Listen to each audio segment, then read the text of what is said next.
Hello friends, नमस्कार। कैसे हैं आप लोग? उम्मीद करते हैं अच्छे होंगे, स्वस्थ होंगे, तैयारी अच्छे से चल रही होगी।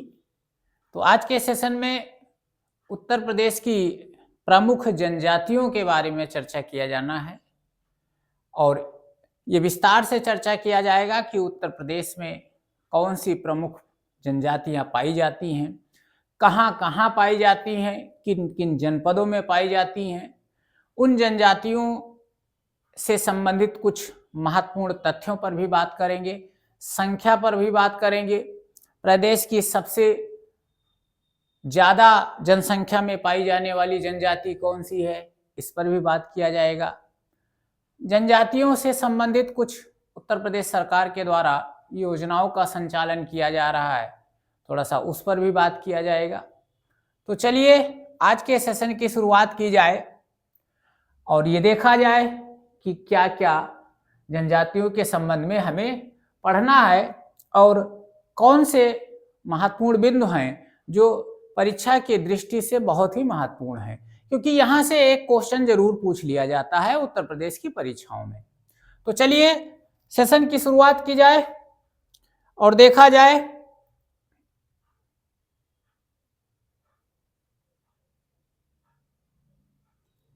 तो देखिए, जो उत्तर प्रदेश की जनगणना है 2011, उसके अनुसार ये देखा जाए तो राज्य में जो एसटी की संख्या है, अनुसूचित जनजातियों की जो संख्या है, कुल संख्या है, वो 11,34,273, मतलब 11,34,273 है। कई दाई सैकड़ा हजार 10,000 लाख 10 लाख, ये टोटल संख्या है और ये है क्या 0.6%। मतलब जो उत्तर प्रदेश की जो टोटल जनसंख्या है, उत्तर प्रदेश की टोटल पॉपुलेशन है, उसका 0.6% है जो जनजातियों की संख्या है। ठीक है ना, इंपॉर्टेंट फैक्ट है 0.6%। कुल उत्तर प्रदेश की जो संख्या है उसकी 0.6% संख्या जनजातियों की है, जो कि कितनी है एग्जैक्ट 11,34,273 है। ठीक है ना। अब आ जाइए, देश की कुल अनुसूचित जनजातियों की संख्या का ये 1.1% है। मतलब यार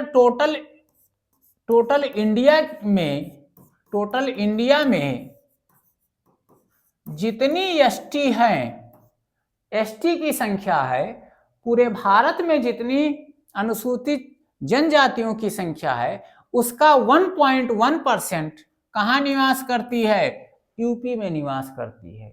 उसका 1.1% उत्तर प्रदेश में निवास करती है। मतलब भारत में कुल जनजातियों की जो संख्या है उसका 1.1% उत्तर प्रदेश में है और उत्तर प्रदेश की कुल जनसंख्या का कितना है 0.6% है। कंफ्यूज नहीं होना है, ये हमने समझा दिया है कि इसका क्या मतलब है। आ जाइए, तीसरा जो फैक्ट क्या है, सोनभद्र जिले में अनुसूचित जनजातियों की संख्या सबसे अधिक है। इंपॉर्टेंट है, आपसे पूछा जाएगा प्रदेश में कौन सा जनपद है जिसमें अनुसूचित जनजातियों की संख्या सबसे ज्यादा है, तो वो कौन सा है, सोनभद्र है। संख्या कितनी है 3,85,018, 3,85,018। जबकि सबसे कम कहां है एसटी की संख्या, बागपत में है। सबसे अधिक सोनभद्र में, सबसे कम कहां, बागपत में। ध्यान से समझिएगा। अगला जो फैक्ट है, उत्तर प्रदेश में दो जनपद ऐसे हैं, एक है जालौन और दूसरा है अयोध्या। जालौन और अयोध्या, ये भी इंपॉर्टेंट पॉइंट है, जालौन और अयोध्या में कोई जनजाति नहीं पाई जाती है, अर्थात यहाँ एसटी की संख्या 0 है। कहां, जालौन और अयोध्या में। तो सबसे अधिक सोनभद्र में, सबसे कम बागपत में, जालौन और अयोध्या में कोई जनजाति नहीं पाई जाती है। ठीक है ना।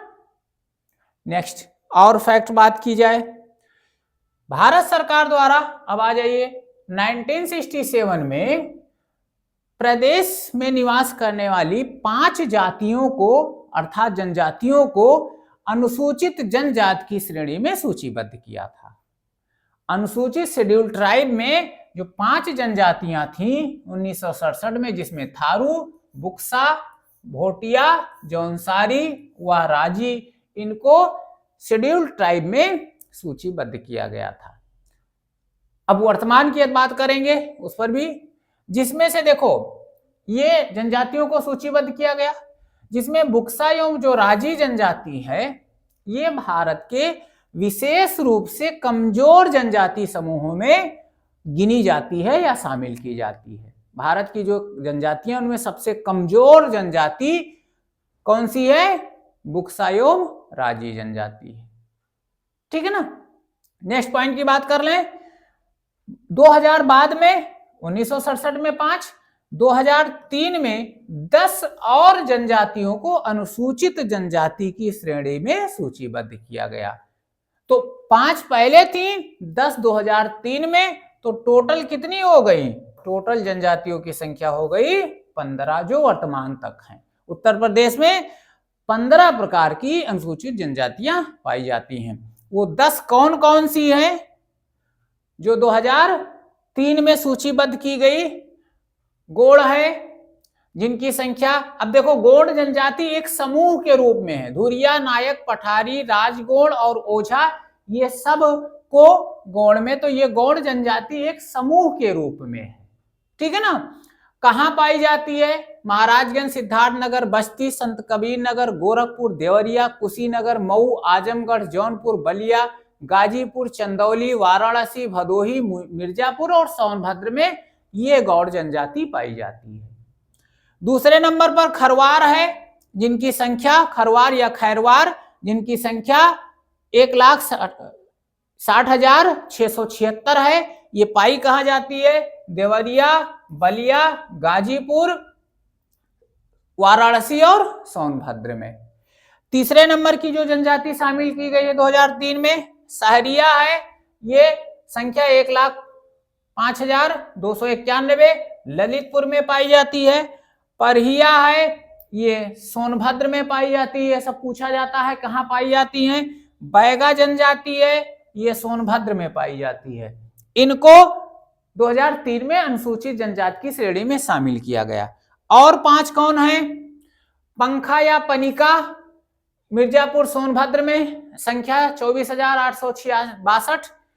अगरिया, संख्या इतनी है, ये सोनभद्र में पाई जाती है। इंपॉर्टेंट स्थान कहाँ है?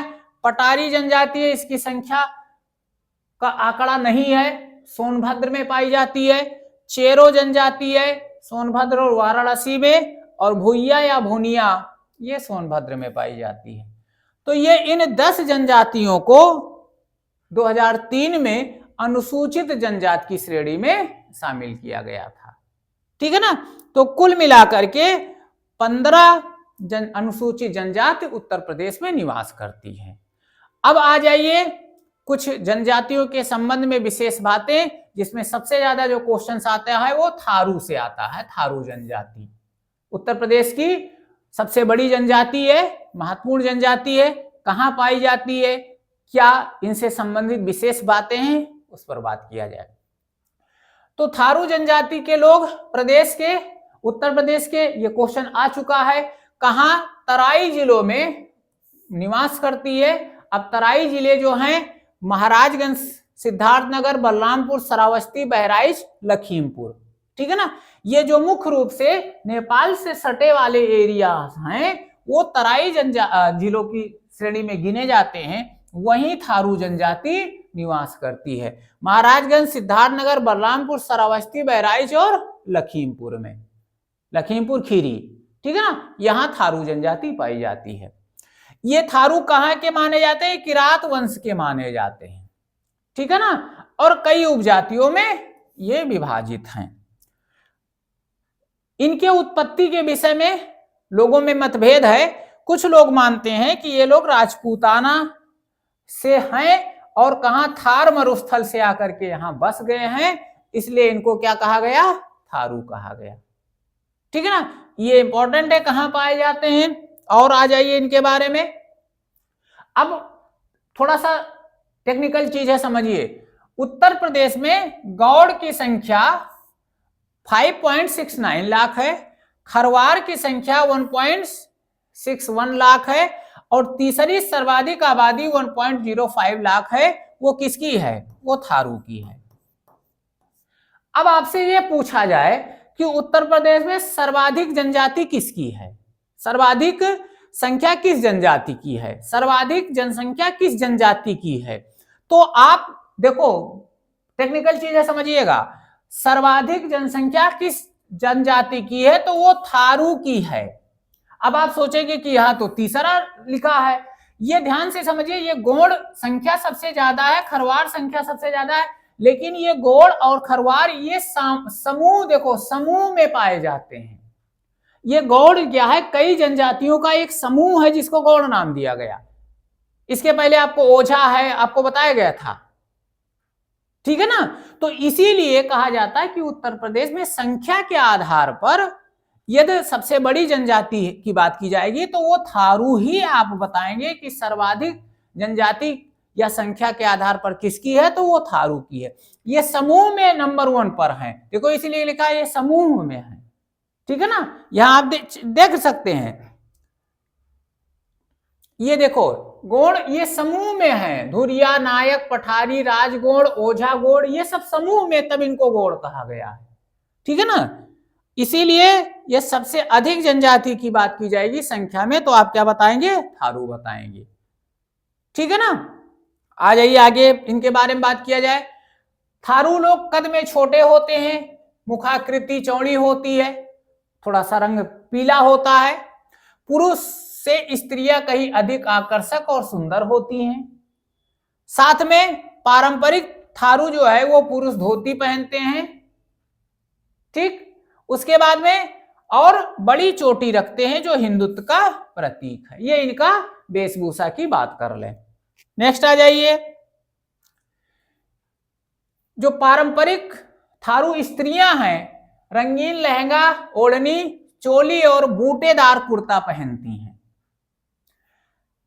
तरह तरह के आभूषण भी है, और शरीर में ये गोदना गोदवाती हैं, जो वर्तमान में जिसको हम टैटू कहते हैं, पारंपरिक रूप से उसको गुदना कहा जाता है। ये इनमें बड़ा लोकप्रिय होता है, ठीक है ना। खाद्यान्न की बात कर लिया जाए तो मुख्य खाद्यान्न में क्या है? चावल है, इसके अतिरिक्त दाल, रोटी, दूध, दही, मांस, मछली का भी ये सेवन करते हैं। उसके बाद में इन लोगों के द्वारा देखो दोपहर और शाम के भोजन को, जैसे हम लोग लंच और डिनर कहते हैं, ये क्या कहते हैं? जो दोपहर का भोजन है उसको मिझनी कहते हैं ये लोग, और शाम के भोजन को बेरी कहते हैं। ये थोड़ा सा इंपॉर्टेंट है, ध्यान रखिएगा। दोपहर के भोजन को थारू लोग मिझनी, और शाम के भोजन को ये क्या कहते हैं? बेरी, इनके द्वारा कहा जाता है, ठीक है ना।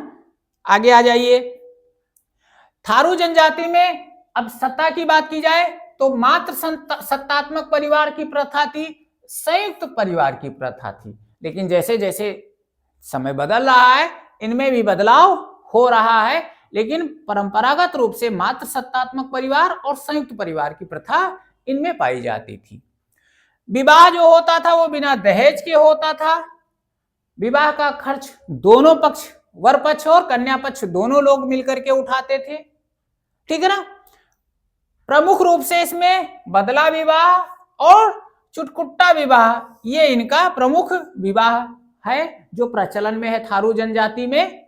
और जो विवाह के रस्म को अदा करने वाला या अदा करवाने वाला जो पुरोहित है, जिसके द्वारा विवाह का रस्म संपादित कराया जाता था, उसको भर्रा नाम दिया गया है थारू जनजातियों में। भर्रा पुरोहित, ये पुरोहित होता था जो विवाह को संपादित करवाता था, ठीक है ना। और कुछ जान लिया जाए इनके संबंध में। धर्म की बात की जाए तो ये प्रायः हिंदू धर्म को मानते थे, लेकिन और हिंदू धर्म में देखो बहुत सारे देवी देवताओं का प्रचलन था। जादू टोना में विश्वास करते थे, भूत प्रेत में विश्वास करते थे। महादेव और भैरव इनके आराध्य देव हैं, महादेव और भैरव इनके प्रमुख देव हैं। राम कृष्ण की भी ये पूजा करते हैं, ठीक है ना। बहुत सारे छोटे छोटे देवी देवता भी इनमें पूजनीय होते हैं। और मुख्य रूप से देखा जाए दीपावली जो है, यह क्वेश्चन पूछा जाता है कि कौन सी वो जनजाति है जो दीपावली को शोक का पर्व के रूप में मनाती है। तो ये जो थारू जनजाति है ये दीपावली को शोक पर्व के रूप में मनाती है, यह क्वेश्चन पूछा जाता है। ठीक है ना। बाकी होली के दिनों में ये बड़े उल्लास के साथ इसको मनाते हैं। फाल्गुन पूर्णिमा से कई दिनों तक ये लगातार ये जश्न मनाते हैं होली का पर्व। ठीक है ना। नेक्स्ट अर्थव्यवस्था की बात कर ले तो थारू जनजाति की जो अर्थव्यवस्था है वो पूरी तरीके से कृषि प्रधान है। धान गेहूं की खेती करते हैं, दालें तिलहन दलहन इत्यादि की भी खेती करते हैं। लकड़ी के लट्ठों से नरकुल से ये मिल करके क्या बनाते हैं, अपना घर बनाते हैं। घर बनाने में लकड़ी के लट्ठों और नरकुल एक विशेष प्रकार का लकड़ी है, उससे ये लोग बनाते हैं। ठीक है ना। पशुपालन है, लकड़ी कटाई है, शिकार है, भूमियों से लकड़ी जड़ी बूटी फल फूल एकत्र करना मुख्य रूप से इनका व्यवसाय है। अब चूंकि थोड़ा सा सरकार के द्वारा ध्यान दिया जा रहा है तो शिक्षित भी हो रहे हैं, इसलिए नौकरियां भी ये करने लगे। ठीक है ना। और देखा जाए थारू जनजातियों के सामाजिक और आर्थिक उत्थान के लिए सरकार के द्वारा प्रयास किया जा रहा है और इसी के लिए थारू विकास परियोजनाओं का शुभारंभ 2 अक्टूबर 1980 को किया गया पूर्ववर्ती सरकार के द्वारा। ये इंपॉर्टेंट है। लखीमपुर खीरी जनपद में एक महाविद्यालय थारू जनजाति हेतु स्थापित किया जा रहा है। स्पेशल थारू जनजाति के लिए एक महाविद्यालय की स्थापना कहाँ हो रही है, उत्तर प्रदेश के लखीमपुर खीरी में हो रही है। थारू जनजाति एवं सांस्कृतिक संग्रहालय कहाँ है, कहाँ स्थापित किया गया, तो उत्तर प्रदेश के बलरामपुर जनपद में इसको स्थापित किया गया है 2023 में। इंपॉर्टेंट दोनों लाइन है, ध्यान से समझिएगा इसको। ठीक है ना। अब आ जाइए उत्तर प्रदेश की एक दूसरी और जनजाति है जिसके बारे में थोड़ा सा बात किया जाए।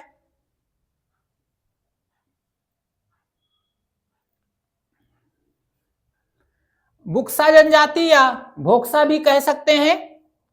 तो ये कहां पाई जाती है, प्रदेश के बिजनौर जिले में छोटी छोटी जनजाति छोटी छोटी समूहों के रूप में पाई जाती है। ग्रामीण बस्तियों में निवास करती हैं। बुक्सा पुरुष लोगों का कद और आंखें छोटी होती हैं, पलके भारी, चेहरा चौड़ा, नाक चपटी होती है। स्त्रियों में गोल चेहरा, गेहुआ रंग, मंगोल नाक नक्श टाइप के ये लोग होते हैं। मंगोल एक प्रजाति है। मुख्यतः हिंदी भाषा ये बोलते हैं। कौन, बुक्सा लोग। और आगे बात किया जाए, मुख्य भोजन मछली व चावल है, मांसाहारी होते हैं। पुरुषों में मद्यपान शराब पीने की आदत होती है। सामान्यतः मांस खाते तो हैं, बंदर, गाय और मोर का मांस खाना इनमें वर्जित है। मांसाहारी तो होते हैं लेकिन ये 3 का मांस ये नहीं खाते हैं। वेशभूषा क्या है, पारंपरिक है, धोती कुर्ता सदरी और सिर पर पगड़ी, ये पुरुषों का पारंपरिक वेशभूषा है बुक्सा जनजातियों का। आगे बात किया जाए, स्त्रियों में लाल नीले या काले रंग का छीट का लहंगा, एक विशेष प्रकार का डिजाइन किया हुआ कपड़ा जिसको छीट का कपड़ा कहा जाता है, उसका लहंगा, चोली जिसको अंगिया कहा गया है, लहंगा चोली को अंगिया कहा गया है, और साथ में जो ओढ़नी है उसको ये धारण करते हैं। सामान जो है राजपूतों के समान सिर पर एक ये जूड़ा भी बनाती हैं। कौन, बुक्सा की जनजाति की महिलाएं, जिसको इडरी के नाम से जाना जाता है। ये जो जूड़ा है बांधती हैं उसको इडरी कहा गया है, और जो इनका लहंगा चोली है उसको क्या कहा गया है, अंगिया कहा गया है। ये स्त्रियों का मुख्य वेशभूषा है। नेक्स्ट आ जाइए, सामाजिक स्तरीकरण भी इनमें पाया जाता है, ठीक ठाक पाया जाता है। जो बुक्सा ब्राह्मण समाज में सबसे ऊंचा स्थान रखते हैं, जो बुक्सा है ब्राह्मण बुक्सा वो समाज में ऊंचा, उसके बाद में क्षत्रिय बुक्सा, अहीर बुक्सा, नाई बुक्सा, ये कई लोगों में बटे होते हैं। अब जो सामाजिक विभाजन की मूल व्यवस्था क्या है? गोत्र व्यवस्था सामाजिक या समाज की मूल इकाई होती है, ठीक है ना। हिंदू जातियों के समान अंतर्विवाही होते हैं, जो विवाह होता है वो अंतर्विवाह प्रथा प्रचलित है। नेक्स्ट आ जाइए, परिवार इनका कैसा होता है? संयुक्त परिवार, और इनमें पितृसत्तात्मक या पितृवंशीय प्रथा पाई जाती है। जहां थारों में मात्र सत्तात्मक प्रथा है, वही बुक्सा में पितृसत्तात्मक प्रथा पाई जाती है। नेक्स्ट आ जाइए, महादेव, काली माई, दुर्गा, लक्ष्मी, रामकृष्ण की पूजा करते हैं। काशीपुर की जो चामुंडा देवी इनकी सबसे बड़ी देवी मानी जाती हैं। व्रत त्योहार इनके हिंदुओं के समान होते हैं। दीपावली, दशहरा, जन्माष्टमी ये प्रमुख त्योहार हैं। ग्राम देवी की पूजा भी करते हैं, और वो बाहर गांव के एक थान बना होता है, उसी पर ये ग्राम देवी की पूजा करते हैं, ठीक है ना। जन्म से मृत्यु तक प्रमुख संस्कार जो हिंदुओं में हैं वही इनमें भी पाए जाते हैं। नेक्स्ट बात कर लिया जाए, बिरादरी पंचायत इनकी प्रमुख व्यवस्था है। इनमें 4 स्तरों में बटी होती है, जिसमें तखत, मुंसिफ, दरोगा और सिपाही नाम से जाने जाते हैं, जो बिरादरी पंचायत होती है।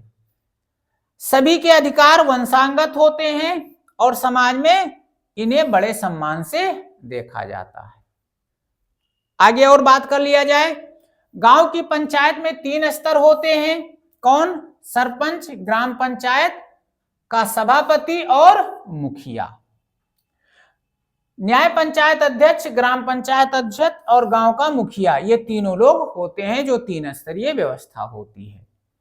और थोड़ा बात किया जाए, धान की खेती करते हैं, साथ साथ गन्ना, गेहूं, चना ये भी उगाते हैं। पशुपालन में गाय, भैंस, बकरी पालते हैं। नौकरी करना कम पसंद करते हैं, और जो इनकी अर्थव्यवस्था है वो लगभग कृषि पर निर्भर होती है। कृषि आधारित अर्थव्यवस्था इनकी बुक्सा की होती है। नेक्स्ट बात कर लें,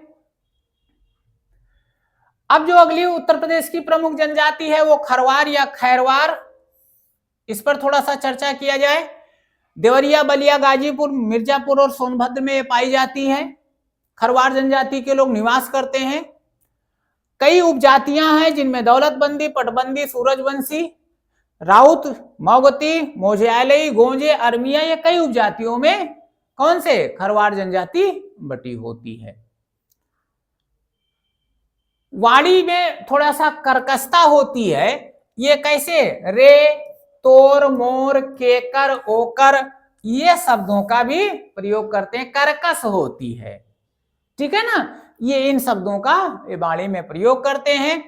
वेशभूषा की बात की जाए तो धोती, सिर पर पगड़ी, स्त्रियों में साड़ी, चोली, आभूषण, ये जो पारंपरिक परिधान भारत का है वो लगभग जनजातियों में पाई जाती है। उसके बाद में हिंदू धर्म के रीति रिवाजों का पालन करते हैं। बघऊस, बनसंती, दूल्हा देव, घमासान, गोरडिया, शिव, दुर्गा, हनुमान, ये प्रमुख देवी देवताओं की पूजा करते हैं। साथ साथ में नाग देवता की भी ये पूजा करते हैं खरवार जनजाति के लोग, ठीक है ना। जीवित पुत्रिका, अनंत चतुर्दशी, होली, नवरात्रि, ये सारे पर्व हर्षोल्लास के साथ मनाया जाता है खरवार जनजाति में।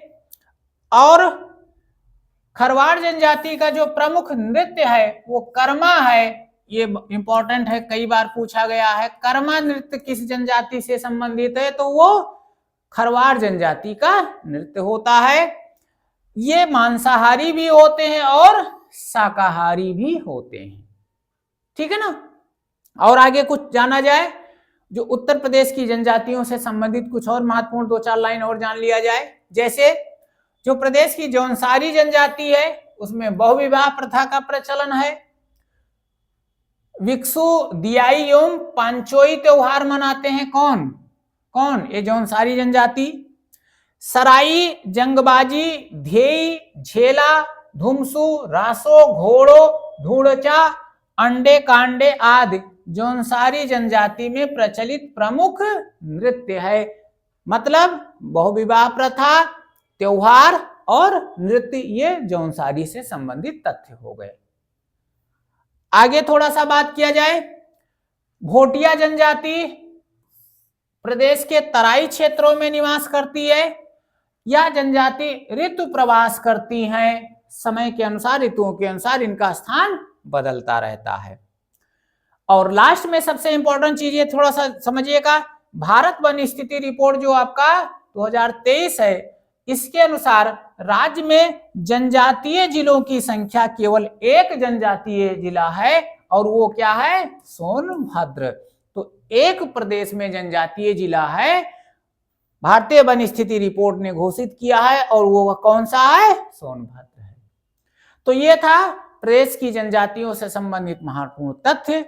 उम्मीद करते हैं कि यहां से बाहर आपका जो उत्तर प्रदेश की जनजाति से संबंधित प्रश्न है वो बाहर नहीं आएगा। अच्छे ढंग से यदि इसको पढ़ लेंगे, तैयार कर लेंगे, तो जनजाति से संबंधित प्रश्न आपका गलत होने वाला नहीं है। तो आज के लिए इतना ही, आगे फिर मिलते हैं एक नेक्स्ट वीडियो के साथ। तब तक के लिए धन्यवाद। जय हिंद।